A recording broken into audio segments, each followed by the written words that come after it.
Lottery ಗಂಡಿಗೆ ಹೆಣ್ಣ lottery ಅನ್ನುವಂತ ಅಪರೂಪದ ಸಂದರ್ಭ ಅದು ಮದುವೆ ಒಳಗೆ ಕಾಣ್ತದ ಅನ್ನುವಂಥದ್ದು ನಿಮ್ಗೆಲ್ಲ ಗೊತ್ತಿರ್ಬೇಕಾಗ್ತದೆ. ನಮ್ಮ ಭಾರತ ದೇಶದೊಳಗೆ ಆಗುವಂತ ಇಂಥ ಮದುವೆ ಸಮಾರಂಭಗಳು ಬಹುತೇಕ ಬೇರೆ ಯಾವ ದೇಶದೊಳಗೂ ಆಗ್ಲಿಕ್ಕೆ ಸಾಧ್ಯ ಇಲ್ಲ. ಈಗ ಹೊರದೇಶದೊಳಗೆ ಕೇವಲ ರಿಂಗ್ಗಳನ್ನ ಬದಲಾವಣೆ ಮಾಡ್ತಾರ. ಹೊರದೇಶದೊಳಗೆ ರಿಂಗ್ಗಳನ್ನ ಬದಲಾವಣೆ ಮಾಡಿ ದೇಹಗಳನ್ನ ಕುಡಿಸುವಂತದ್ದಕ್ಕೆ ಮದುವೆ ಅಂತ ಕರೆದ್ರೆ, ನಮ್ಮ ದೇಶದೊಳಗೆ ರಿಂಗ್ಗಳನ್ನ ಬದಲಾವಣೆ ಮಾಡುವುದಿಲ್ಲ. ಅವ್ರು ಏನ್ ಬದಲಾವಣೆ ಮಾಡ್ತಾರ ಅಂತಂದ್ರೆ, ಇಲ್ಲಿ ದೇಹಗಳನ್ನ ಕುಡಿಸೋದು ಮದುವೆ ಅಲ್ಲ, ಆತ್ಮಗಳನ್ನ ಕುಡಿಸುವಂತದ್ದಕ್ಕೆ ಮದುವೆ ಅನ್ನುವಂಥದ್ದನ್ನ ಭಾರತ ದೇಶದೊಳಗೆ ಎಲ್ಲರೂ ಹೇಳ್ಕೊಂತ ಬಂದಾರ. ಆ ಹಿನ್ನೆಲೆಯಲ್ಲಿ ಎಲ್ಲಾ ರೀತಿಯಿಂದ ಸಾಮೂಹಿಕ ಲಗ್ನ ಅಂತಂದ್ರೆ ಬಹಳ ಮಂದಿ ಬಡವರ ಲಗ್ನ ಅಂತ ಕರೀತಾರೆ. ಸಾಮೂಹಿಕ ಲಗ್ನ ಅಂದ್ರೆ ಬಡವರ ಲಗ್ನ ಅಲ್ಲ ಅವು. ಯಾಕಂದ್ರೆ ಶ್ರೀಮಂತರು ಹೋಗಿ ಕರೆದ್ರು ಸಹಿತ ಬರ್ಲಾರ್ದಂತ ಜನ ಸಾಮೂಹಿಕ ಲಗ್ನಕ್ಕೆ ಬಂದು ನಿಮ್ಗೆ ಅಕ್ಕಡಿ ಕಾಳು ಹಾಕ್ತಾರ ಅಂದ್ರೆ ನೀವು ಬಡವರ ಲಗ್ನ ಅಲ್ಲ, ಇದು ಭಾಗ್ಯವಂತರ ಲಗ್ನ ಅನ್ನುವಂಥದ್ದನ್ನು ನಾವೆಲ್ಲರೂ ತಲೆಯಾಗಿ ಇಟ್ಕೊಳ್ಬೇಕಾಗ್ತದೆ. ಯಾರೋ ಬರ್ತಾರೆ, ಯಾರೋ ಹೊಸ ಜೀವನಕ್ಕೆ ಕರ್ಕೊಂಡ್ ಬರುವಂತ ಅಪರೂಪದ ಸಂದರ್ಭ ಪ್ರತಿ ವರ್ಷ ನಮ್ಮ ಗಾಮನಗಟ್ಟಿ ಹಿರಿಯರು ಕರಿಯಮ್ಮ ದೇವಸ್ಥಾನದಿಂದ ಮಾಡ್ಕೊಂತ ನೀವು ಕಾಲಿಡಾಕತ್ತೀವಿ. ನಿಮ್ಮ ಜೀವನದಾಗ ಅಪ್ಪಿತಪ್ಪಿನೂ ಸಹಿತ ಯಾವತ್ತೂ ಇಂಥ ಜಗಳಗಳಾಗ್ಲಿ ಮನಸ್ತಾಪಗಳಾಗ್ಲಿ ಬರಬಾರ್ದು. ಉಳ್ಕಿದರ ನವವಿವಾಹಿತರು ಮಾತ್ರ ಕೇಳಬೇಕು, ಜೀವನದಾಗ ಯಾವತ್ತೂ ಅಹಂಕಾರ ಬರಬಾರ್ದು. ಒಳಗೆ ಟ್ಯೂಬ್ ಇದ್ರೆ ಟೈರ್ ಹೊರಗೆ ಚಂದಾಗಿ ಓಡಾಡ್ತದೆ. ಒಳಗೆ ಟ್ಯೂಬ್ ಇರ್ಲಿಲ್ಲ ಅಂತಂದ್ರೆ ಹೊರಗೆ ಟೈರ್ ಓಡಾಡಕ್ ಆಗೋದಿಲ್ಲ. ಒಳಗೆ ಟೈರ್ ಇರ್ಲಿಲ್ಲ ಅಂದ್ರೆ ಟ್ಯೂಬ್ ಬಟ್ಟ ಹೊರಗೆ ಏನು ಮಾಡಕ್ ಆಗೋದಿಲ್ಲ. ಹಂಗೆ ಹೆಂಡತಿ ಅನ್ನೋಕೆ ಟ್ಯೂಬ್ ಇದ್ದಂಗೆ, ಗಂಡ ಇದ್ದವ ಟೈರ್ ಇದ್ದಂಗೆ, ಇಬ್ರು ಕೂಡಿದ್ದಾಗನ ಸಂಸಾರ ಚಂದ ಹೋಗ್ತೈತೆ ಅನ್ನುವಂಥದ್ದನ್ನ ಸಂದರ್ಭದಲ್ಲಿ ಹೇಳಿ, ಕರಿಯಮ್ಮನ ಆಶೀರ್ವಾದ ನಿಮ್ಮೆಲ್ಲರಿಗೂ ಇರಲಿ. ಎಲ್ಲರಿಗೂ ವಿಶೇಷವಾದಂತ ಆಶೀರ್ವಾದ ತಾಯಿ ಮಾಡಲಿ. ಈ ಒಂದು ಸಾಮೂಹಿಕ ಲಗ್ನವನ್ನು ಪ್ರತಿ ವರ್ಷ ನಮ್ಮ ಹಿರಿಯರು ಬಹಳ ಕಷ್ಟಪಟ್ಟು ನಿಮಗಾಗಿ ನೋಡ್ರಿ, ಅವರೆಲ್ಲ ಮನೆ ಬಿಟ್ಟು ಮಠ ಬಿಟ್ಟು ನಿಮಗಾಗಿನೇ ಎಷ್ಟಾಕೊಂಡು ಹಗಲು ರಾತ್ರಿ ದುಡಿದು ಎಷ್ಟು ಚಂದ ಊಟದ ವ್ಯವಸ್ಥೆ ಮಾಡ್ಯಾರ. ಅಲ್ಲಿ ಹೋಗಿ ಬಂದೀವಿ. ಇದು ವಿಶೇಷವಾದಲ್ಲ, ಕರಿಯಮ್ಮ ಮಾತ್ರ ನಿಮಗೆ ಯಾವತ್ತೂ ಸಹಿತ ದೊಡ್ಡ ಆಶೀರ್ವಾದ ಮಾಡ್ಕೊಂತಾನೆ ಇರ್ತಾಳೆ ಅನ್ನುವಂಥ ಮಾತನ್ನ ಎಲ್ಲ ಹಿರಿಯರಿಗೆ ಹೇಳಿ, ಈಗ ಮುಂದೆ ಮದುವೆ ಕಾರ್ಯಕ್ರಮದ ಇದನ್ನ ಅವ್ರ ಅಜ್ಜರು ನಡೆಸಿಕೊಡ್ತಾರ. ತಾವು ಶಾಂತ ರೀತಿಯಿಂದ ಕುತ್ಕೊಂಡು ಅಕ್ಕಿ ಕಾಳು ಹಾಕಿ ಶಾಂತ ರೀತಿಯಿಂದ ಪ್ರಸಾದವನ್ನು ಸ್ವೀಕಾರ ಮಾಡ್ಕೊಂಡು ಹೋಗ್ಬೇಕು ಅನ್ನುವಂಥದ್ದನ್ನು ಹೇಳಿ ನನ್ನ ಮಾತಿಗೆ ಮೂರು ವಿರಾಮ ಕೊಡ್ತೇನೆ. ಎಲ್ಲರಿಗೂ ಶುಭವಾಗಲಿ. ಜಯ ಗುರು ಬಸವೇಶ್ವರ.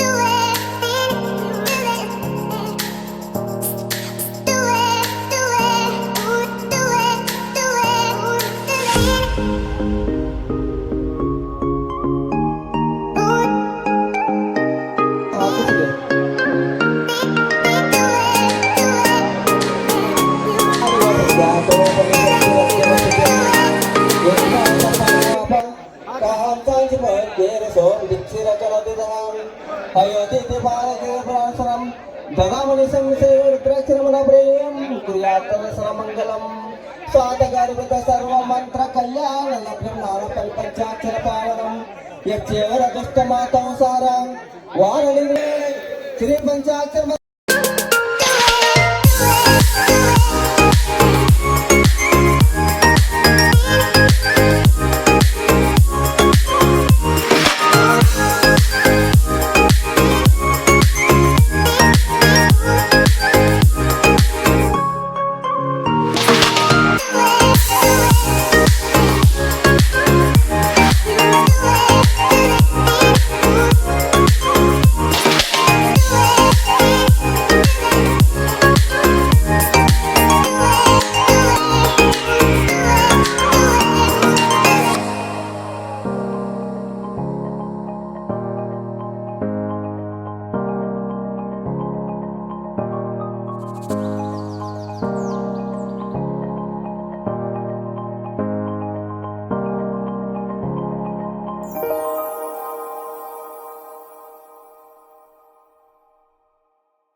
ಸಲ್ಲಿಸಬೇಕು. ನೀವು ನಮ್ಮ ಗಾಮನಗಟ್ಟಿ ಗ್ರಾಮದ ಯುವಕರು ದಯವಿಟ್ಟು ಈ ಕಡೆ ಎಲ್ಲ ಟ್ರ್ಯಾಕ್ಟರ್ಗಳಲ್ಲಿ ಸ್ವಲ್ಪ ಯಾರ್ಯಾರಿಗೆ ಇನ್ನೂ ಕಡಿಮೆ ಅದ, ಈ ಕಡೆ ಎಡಭಾಗದಲ್ಲಿ ಸ್ವಲ್ಪ ನೀಡುವವರು ಇನ್ನೂ ಜಾಸ್ತಿ ಸಂಖ್ಯೆಯಲ್ಲಿ ಬರಬೇಕು ನೀಡುವವರು. ನಂತರ 2 ಗಂಟೆ ನಂತರ ಗಾಮನಗಟ್ಟಿ ಗ್ರಾಮದಲ್ಲಿ ಪಲ್ಲಕ್ಕಿ ಉತ್ಸವ ಪ್ರಾರಂಭವಾಗುತ್ತದೆ. ಅದಕ್ಕೆ ಅಲ್ಲಿ ಪಲ್ಲಕ್ಕಿ ಉತ್ಸವವನ್ನು ಪ್ರಾರಂಭ ಮಾಡ್ತಾ ಇದ್ದಾರೆ. ಇವತ್ತೊಂದು ದಿನ ಸಾಮೂಹಿಕ ಲಗ್ನಗಳದಾವ. 14 ಜೋಡಿ ಸಾಮೂಹಿಕ ಲಗ್ನವನ್ನ ನಾವು ಮಾಡಾಕ್ತೇವೆ. ಮತ್ತು ನಾಳೆ ಸಾಯಂಕಾಲ ಮಟನು ಊಟದ ಅನ್ನ ಪ್ರಸಾದ ಇರ್ತೈತಿ. ಈ 1 ಗಂಟೆಯಿಂದ ಊರೊಳಗ ಪಲ್ಲಕ್ಕಿ ಸೇವೆ ಇರ್ತೈತಿ. ಪಲ್ಲಕ್ಕಿ ಸೇವೆ ಮುಗಿ ಮಟನ ಊಟದ ಪ್ರಸ್ತಾವ ಇರ್ತೈತಿ. ನಾಳೆಯಿಂದ ಕುಸ್ತಿಕನಗಳು ಇರ್ತಾವ. 5 ದಿನನೂ ನಾವು ಕುಸ್ತಿಕನ ಮಾಡ್ತೇವೆ. ಎಷ್ಟು ಟೀಮ್ಗಳು ಬಂದಿದ್ದಾರೆ? ನಾವು ಬಂದ ಮೇಲೆ ಹೋದ್ರೆ ಇಡೀ ನಮ್ಮ ಕರ್ನಾಟಕ ಇದ್ದಂತ ಎಲ್ಲ ಪೈಲ್ವಾನ್ಗಳು ಬರ್ತಾವ. ಈ ಮದ್ವಿ ಒಂದು ಇದಕ್ಕೆ ಏನೇನು ಕೊಟ್ಟಿರಿ? ನಾವು ತಾಳಿ ಕೊಟ್ಟೇವ್ರಿ, ಮತ್ತು ಕಾಲುಂಗ್ರ, ಬಾಸಿಂಗ, ಅರಿಬಿ. ಊಟದ್ದೆಲ್ಲ ಎಲ್ಲ ನಮ್ದು. ರಫೀಕ್ ಸಾವಂತ್ ಗೆಳೆಯರ ಬಳಗ ವತಿಯಿಂದ ಪ್ರತಿ ವರ್ಷ ನಮ್ಮ ಕರಂಗುಡಿ ಜಾತ್ರೆ ನಡೀತೈತ್ರಿ. ನಮ್ಮ ಗ್ರಾಮ ದೇವಿ ಉತ್ಸವ ಇದೆ. ಇದಕ್ಕೆ ಪ್ರತಿ ವರ್ಷನೂ ನಾವು ಜ್ಯೂಸ್ ಮಾಡಿ ಹಂಚ್ತೇವೆ. ಸುಮಾರು ಒಂದು 5,000 6 ಸಾವಿರ ಮಂದಿಗೆ ನಾವು ಕೋಲ್ಡ್ ಡ್ರಿಂಕ್ಸ್ ಹಂಚ್ತೇವೆ ಸರ್. ಇದೊಂದು ನಮ್ಮ ಊರಾಗ ಒಂದು ಪ್ರತಿ ವರ್ಷನೂ 7-8 ದಿನ ಒಂದು ಹಬ್ಬದ ವಾತಾವರಣ ಇರ್ತೈತಿ. ಇವತ್ತಿನ ಕಡೆ ದಿನ ಐತಿ. ಇದ್ರ ಸಂಬಂಧ ಬಿಸಿಲು ಭಾಳ ಐತಿ.